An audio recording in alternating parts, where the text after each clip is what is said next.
Hi, my name is Tracy, and we are reading through the Bible, and today we are on Job 6 through 9. So we're reading through it chronologically. I am following the Logos Chronological Bible Reading Plan. God, give me wisdom, knowledge, and understanding. God, let any knowledge I gain serve to help me love you more and others more, and not puff me up. God, help me see something new about you I've never seen before. God, correct any lies I believe about you or anything I misunderstand. And God, direct my steps according to your word. Amen. Okay. So we're going to start with Job just heard from his friend Eliphaz. And Eliphaz, just as a recap, he wasn't the best friend. He's doing his best. He's basically said, "Hey Job, what did you do that made God, do all these terrible things to you?" So this is Job's response. So let's get into it. Then Job responded, "Oh, if only my grief could be weighed, and my misfortune laid on the scales too. But because it is heavier than the sands of the sea, that is why my words have been wild. For the arrows of the Almighty are within me. My spirit drinks their poison. God's sudden terrors are arrayed against me. Does the wild donkey bray when it is near grass? Or does the ox low near its fodder? Can food that is tasteless be eaten without salt? Or is there any taste in the white of an egg? I have refused to touch such things. They are like loathsome food to me. Oh, that my request would be realized, and that God would grant me what I long for, and that God would be willing to crush me, and that he would let loose his hand and kill me. Then I would yet have my comfort. Then I would rejoice, in spite of pitiless pain, for I have not concealed the words of the Holy One. What is my strength that I should wait? And what is my end, that I should prolong my life? Is my strength like that of stones? Or is my flesh made of bronze? Is not my power to help myself nothing? And has not every resource been driven from me?" Verse 14. To the one in despair, kindness should come from his friend, even if he forsakes the fear of the Almighty. My brothers have been as treacherous as a seasonal stream, and as the riverbeds of the intermittent streams that flow away. They are dark because of ice. Snow is piled up over them. When they are scorched, they dry up. When it's hot, they vanish from their place. Caravans turn aside from their routes. They go into the wasteland and perish. The caravans of Tema looked intently for these streams. The traveling merchants of Seba hoped for them. They were distressed because each one had been so confident. They arrived there, but were disappointed. For now you have become like those streams that are no help. You see a terror and are afraid. Okay, so what we're going to do is we're going to read through it, as we just did, and then study the things that may not have made sense. And honestly, I'm not a Bible scholar. I'm not an expert. I'm just looking through, looking in the definitions, looking at the translator notes, seeing if there's anything that stands out to me just as I read it. Just helps me just understand it a little better as we go. This is the Net translation, which is very literal, which I like, but at the same time, it can be a little dense sometimes. So I'm going to turn on the footnotes and the highlights. I had those off. I was seeing if it would be easier to read that way, but it is, but it's also a little more bland that way. So what is he saying here? Job replies, so when he says does the ox low near its fodder? I don't know ox well enough to know what that means. Maybe another translation would help kind of explain that. So NIV is kind of my go-to. Let's see. NIV says, does a wild donkey bray when it has grass, or an ox bellow when it has fodder? Fodder's food, right? And So I guess when they're satisfied, when they're being fed, they don't complain. Is tasteless food eaten without salt, or is there flavor in the sap of the mallow? That's interesting how the NIV is so different than on, is there any taste in an egg versus sap of the mallow? I wonder why a translation translated something egg versus mallow. Is a mallow an egg? Okay, so it says the translator note said some commentators are not satisfied with the translation white of an egg.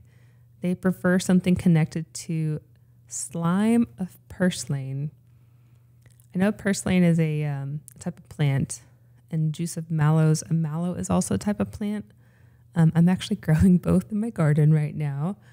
They're both actually pretty invasive, so you actually might be growing it too, unknowingly. But they're both edible plants. So it says this meaning is based on the Syriac and Arabic versions of Sa'adia. The meaning of white of the egg comes from the rabbinic interpretation of slime of the yolk. Others carry the idea further, interpret it to mean saliva of dreams, or in dream words. The idea of slimy, glaring white around the yolk of an egg seems to fit best. But basically, okay, so something tasteless or insipid.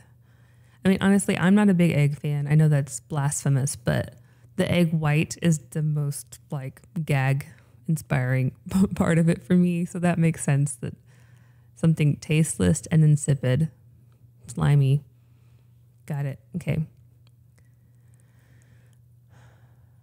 I have refused to touch those things. They are like loathsome food to me. Complaints reflect suffering is the title of this little paragraph here. I'm not the best poetry person.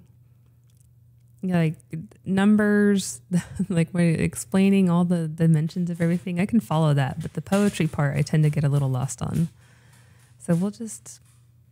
You know, he's saying, I think, he's complaining, yeah. A cry for death. So he wishes he be dead. Go ahead and kill me already. My strength is like that of stone. Is my strength like that of stones? Is my flesh made of bronze? He's saying, I'm not made of, like, I am just a person. Why am I putting up with all of this? Or how can I take all of this? And to the one in despair, kindness should come from his friends. Yes, I agree with that. Even if he forsakes the fear of the Almighty. So is he saying that friends should be kind to him even if he had forsaken the Almighty? So is that saying even if he'd done something wrong? So NASB has a translation, so that he does not forsake the fear of the Almighty. And then NIV says, anyone who withholds kindness from a friend forsakes the fear of the Almighty. So, okay, so he's talking about even if the friend forsaking the fear of the Almighty, not the person. Okay. To the one in despair, kindness should come from his friend, even if the friend forsakes the fear of the Almighty. Doesn't it feel like the different translations, that means different things if you say it the different ways here? Well, okay. My brothers have been as treacherous as a seasonal stream. So he's like, hey, y'all have not been nice to me. Yeah, and NIV says, but my brothers are as undependable as an intermittent stream, as the stream that overflow. He's like, y'all are disappointing friends. That is a good heading. Caravans of Tema. Okay, so Tema is the area of the oasis in South Arabia. Okay. I should turn off my Outlook notifications during this, but I just got a good email, so yay. Wait, I have sound effects too. Wow. Okay. I'm still testing out whether I want to read a bunch and then study a bunch, or read a little, then study a little. So give me feedback if you like doing little chunks or big chunks. I wanted to focus a little more on the actual words, so that's why I have it switching to a view where you can only see the Bible, but that does make it a little harder to switch back and forth. But so I'm also going to have to mark where I stop each time, because I already forgot where I started, where I ended. I think I ended here, verse 21. So we'll start up with verse 22. Friends' fears. Have I ever said, give me something and from your fortune make gifts in my favor? Or deliver me from the enemy's power and from the hands of tyrants ransom me? No sin discovered. Teach me, and I, for my part, will be silent. Explain to me how I have been mistaken. How painful are honest words. But what does your reproof prove? Do you intend to criticize mere words and treat the words of a despairing man as wind? Yes, you gamble for the fatherless and auction off your friend. Other explanation. Now then, be good enough to look at me, and I will not lie to your face. Relent. There is no falsehood. Reconsider, for my righteousness is intact. Is there any falsehood on my lips? Can my mouth not discern evil things? The brevity of life. Verse 7. Oh, chapter 7. Not verse 7. Chapter 7. Does not humanity have hard surface on earth, and not their days also like the days of a hired man? Like a servant longing for the evening shadow, and like a hired man looking for his wages. Thus I have been made to inherit months of futility, and nights of sorrow have been appointed to me. If I lie down, I say, when will I arise? And the night stretches on, and I toss and turn relentlessly until the day dawns. My body is clothed with worms and dirty scabs. My skin is broken and festering. My days are swifter than a weaver's shuttle, and they come to an end without hope. Remember that my life is but a breath, that my eyes will never again see happiness. The eye of him who sees me now will no more. Your eyes will look for me, but I will be gone. As a cloud is dispersed and then disappears, so the one who goes down to the grave does not come up again. He returns no more to his house, nor does his place of residence know him any more.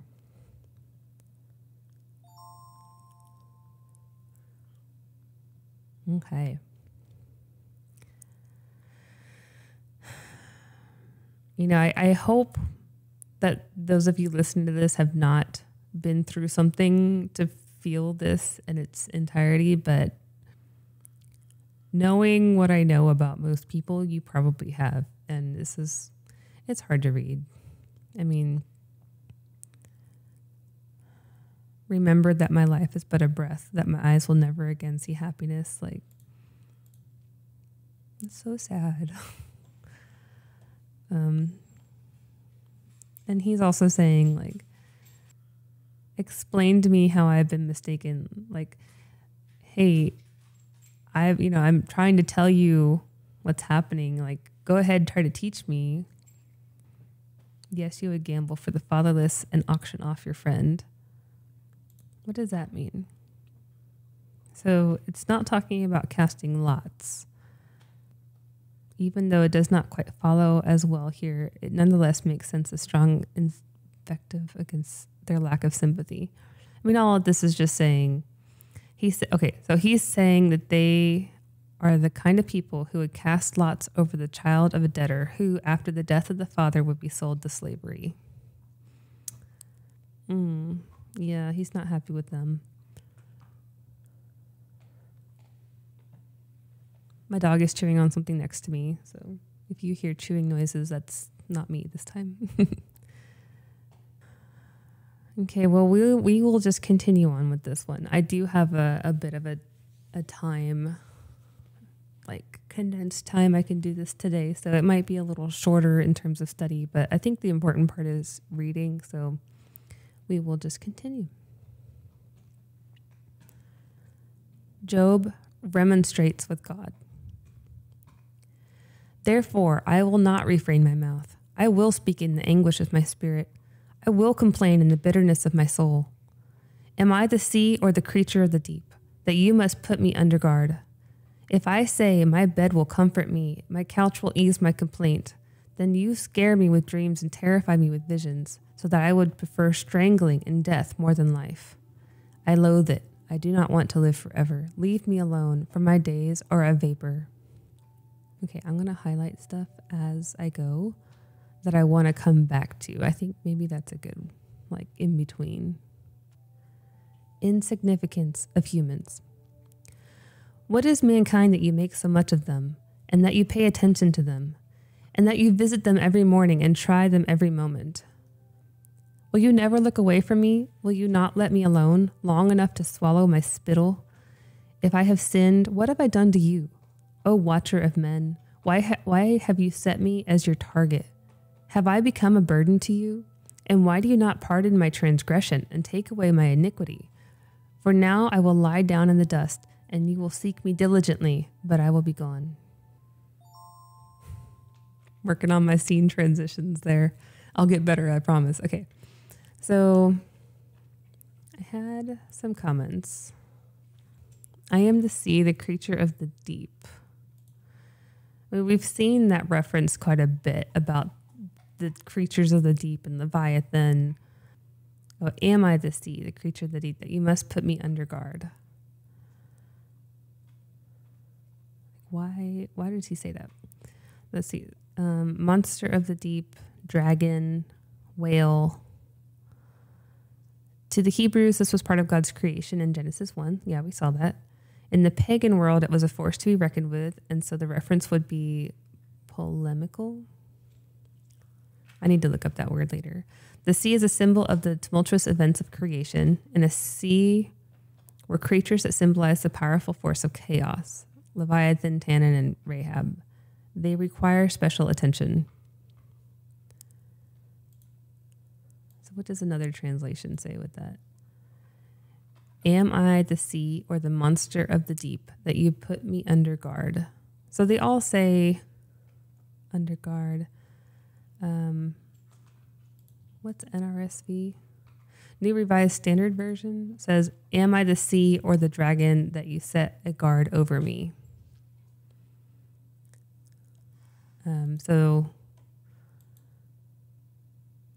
So he's saying, am I such a crazy, terrible thing that you must come and guard me or put me under a guard's watch? Okay. I didn't understand that before.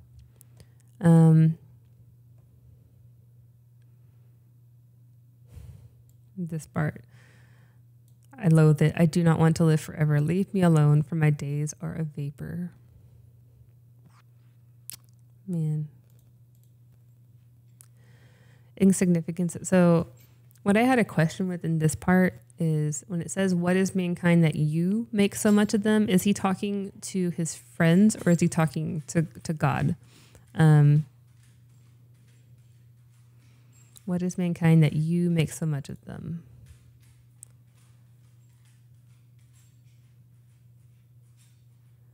So he's talking about God, the translator. It says it means to magnify in thought, appreciate, think highly of. God, Job argues, is making too much of mankind by devoting so much bad attention on them.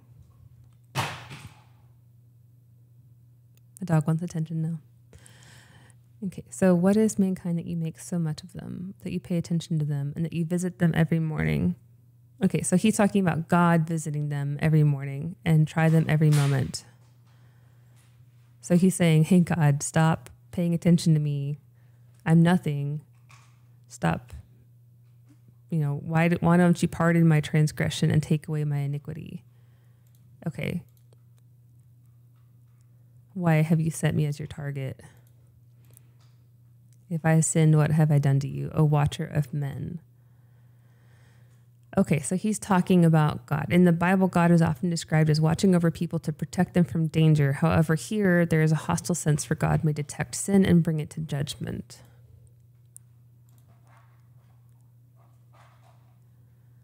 And then I just highlighted, for now I will lie down in the dust, and you will seek me diligently, but I will be gone. I don't think he's talking about not believing. I think he's just talking about just let me die. You will seek me diligently.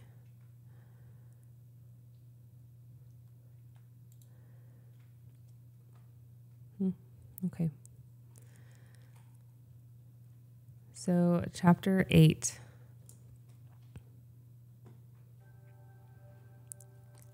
Bildad's first speech to Job. So this is the second friend, Bildad. Then Bildad the Shuhite spoke up and said, "How long will you speak these things, seeing that the words of your mouth are like a great wind? Does God pervert justice, or does the Almighty pervert what is right? If your children sinned against him, and he gave them over to penalty of their sin. But if you will look to God and make your supplication to the Almighty, if you become pure and upright, even now he will rouse himself for you and will restore your righteous abode. Your beginning will seem so small, since your future will flourish. For inquire now of the former generation and pay attention to the findings of their ancestors. For we were born yesterday and do not have knowledge, since our days on earth are but a shadow.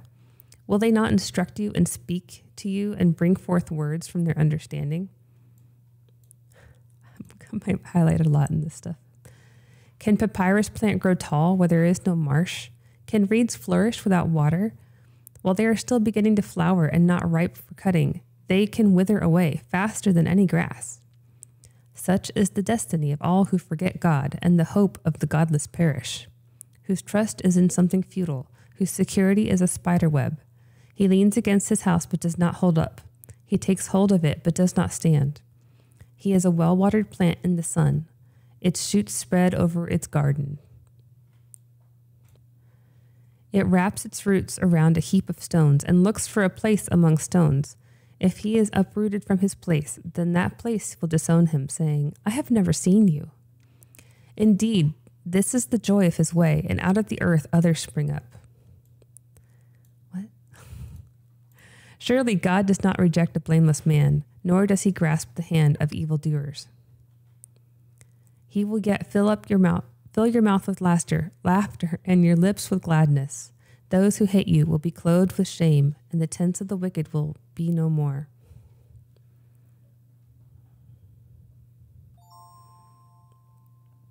Okay. So, Bildad, he seems to have the same general feeling that the other friend had. We're saying, hey, you must have done something. But if you will look to God and make supplication to the Almighty. So supplication to seek grace, to seek favor. So if you look to God and implore God's mercy. So the note says, Job's speech had spoken about God seeking him and not finding him, but Bildad is speaking of the importance of Job's seeking God. Okay. If you become pure and upright, even now he will rouse himself for you and restore your righteous abode. I mean, that's not the problem at all, right? We have the insider scoop on what's happening, and that's not what's happening.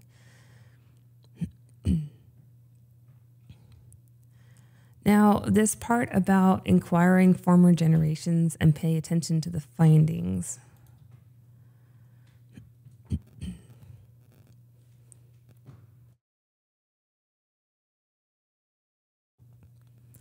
So Bildad is not calling for Job to trace through the learnings of antiquity, but the most recent former generation. Hebrews were fond of recalling what the fathers had taught. So maybe that's go back to your biblical studies and what your fathers taught you. Will they not instruct you and speak to you and bring forth words from their understanding?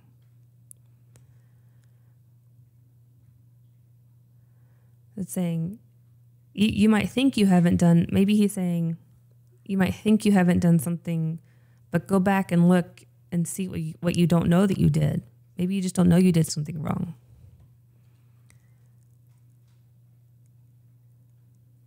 Such is the destiny of all who forget God. He is a well-watered plant in the sun. Its shoots spread over the garden. So that seems like a good thing. But wrapping your roots around a heap of stones is not a good thing. If he's uprooted from his place, then that place will disown him, saying, I've never seen you.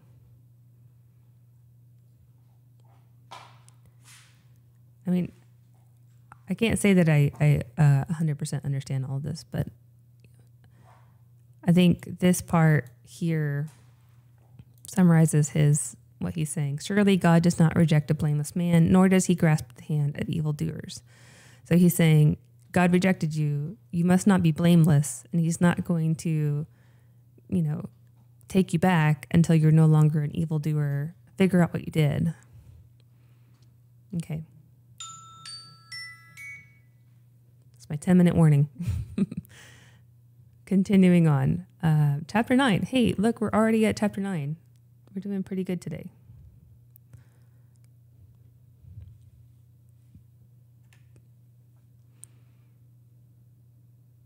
Job's reply to Bildad.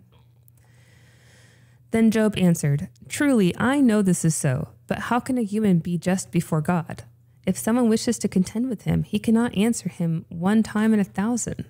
He is wise in his heart and mighty in strength. He who has resisted him and remained safe. He who removes mountains suddenly, who overturns them in his anger. He who shakes the earth out of its place so that its pillars tremble. He who commands the sun and it does not shine and seals up the stars. He alone spreads out the heavens and treads on the waves of the sea. He makes the bear, Orion, and Pleiades.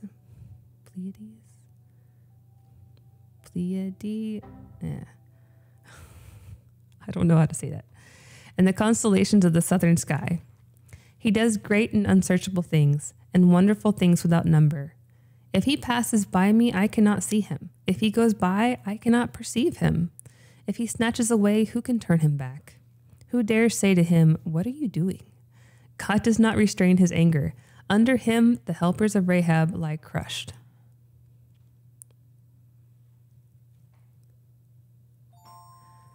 We'll come back to this. We'll just stop here. So is this under him, the helpers of Rahab lie crushed? Is that the Rahab from the prior story? Oh, no. Rahab is not to be confused with the harlot of the same name from Jericho. Okay, that was my first thought, but I was like, hasn't that not happened yet? Okay. Rahab is identified with Tiamat, the Babylonian creation epic, or Leviathan of the Canaanite myths. It's also used in parallelism to the sea. Okay, so more sea reference. There's a lot of God does not restrain his anger. Under him, the helpers of Rahab lie crushed. So the helpers of the sea, I guess. I mean, so let's see. It sounds like he's saying that I don't think I've done anything, but how am I supposed to take that in front of God and say, God, I haven't done anything? Like God is, if someone wishes to contend with him, he cannot answer 1 time in 1,000. So it's sounding like he's saying it's a hopeless thing. If God turns against me and I didn't do anything, what am I supposed to do? Is that like called a kangaroo court? I have a song in my head called Kangaroo Court that I'm thinking of now, but that might not be the right. Oh, dog. Okay. We're going to continue on. The impossibility of facing God in court. How much less then can I answer him and choose my words to argue with him?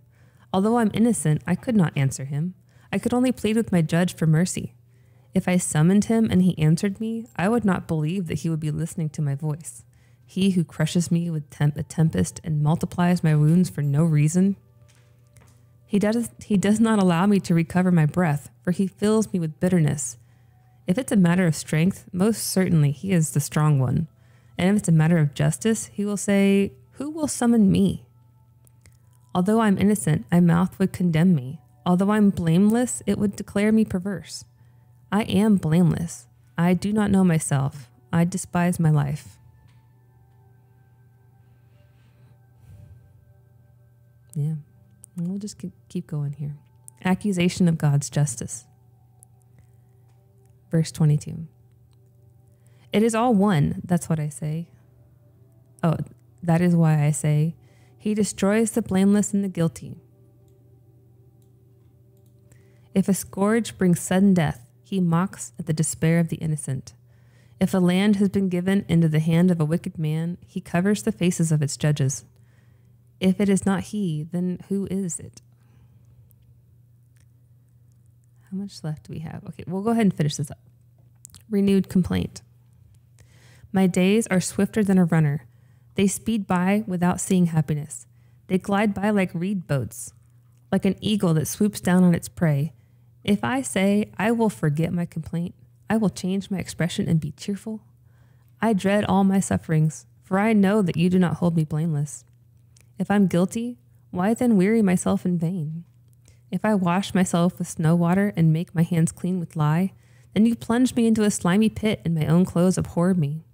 For he is not a human like I am, that I might answer him, that we might come together in judgment. Nor is there an arbiter between us, who might lay out his hands on us both, who would take his rod away from me so that his terror would not make me afraid. Then I would speak and not fear him, but it is not so with me.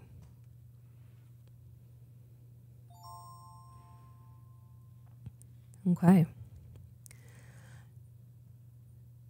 So he's still saying, I didn't do anything, but what's the point of me saying I didn't do anything, because God's the one bringing this on me, and if God thinks that I deserve it, then what am I supposed to do? So I don't think he's fully embracing that. He's still complaining. I mean, and I guess reiterating this from last time, like this is all just what people are saying between themselves, not necessarily what God is saying. I do like later in this chapter, in this book, where God does respond. But I mean, Job hasn't necessarily said anything that I think we wouldn't say. I mean, he's done with this. He's like, ugh, I'm done. But what am I supposed to do about it? I don't think he's the most happy with God right now. If a scourge brings sudden death and he mocks at the despair of the innocent.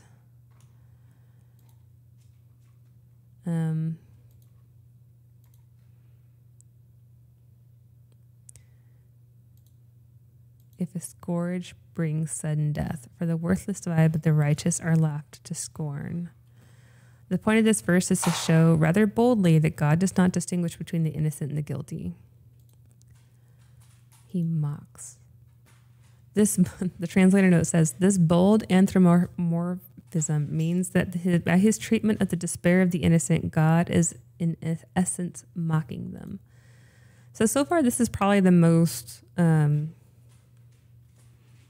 accusatory Job's gotten of God, like in probably up until this point, Job's been very much like, hey, I've trusted God all this time. Why would I not trust him now? This is all one. That is what I say.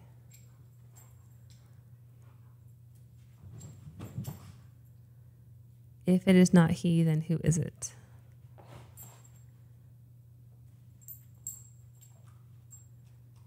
I think that's a question a lot of us have, right? If all of this stuff has happened and God has not been the one who did it, if it's not he, then who did it? I think that's a very important phrase here. If not he, then who is it? And we haven't looked up any passage guides yet, so let's go ahead and look one up. So we'll go to the Cornerstone because I've been liking that one. And we'll bring that over here. How do I make that bigger? Okay. We're looking at verse 24 of chapter 9.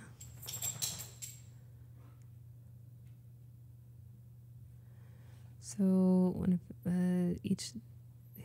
so commentary. Let's look at the commentary. Go down to where it talks about 24. In his suffering, Job could only conclude that the righteous are treated with the same scorn. Job did not suggest that God is the agent of the suffering of the world. In fact, he asserts the opposite. Really? Because I thought it was that he was saying that God was the one who brought it. Like, if not he, then who is it? But God's response to the suffering of the righteous gives the wicked judges free rein in the land. Okay. Though God is not the agent of such suffering, his failure to intervene means righteous and wicked are alike are consumed.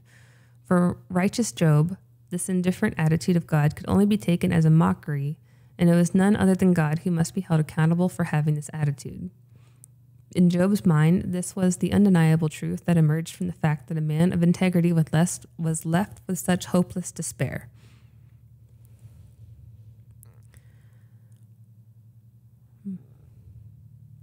You know, my goal in all of this is not to put my thoughts and opinions on all of this. I'm just wanting to read it and read the words for what they are and make sure I'm understanding the translation. And this is a lot, so I'm not going to put any more commentary on this. We'll just continue reading through this, and I hope you join me tomorrow for tomorrow we are continuing to read through Job 10 through 13. I'm a little off the schedule, but it's Job 10 through 13, and looks like we're going to see more appeal from Job. If you have any suggestions or comments, please leave them below. If you leave a like, that helps this video get to more people. I'm not trying to make money off of this. I'm just trying to get more people to know what the Bible actually says. And by doing that, I will know what the Bible actually says also. So feel free to join along. Please subscribe, and I wish you a blessed day.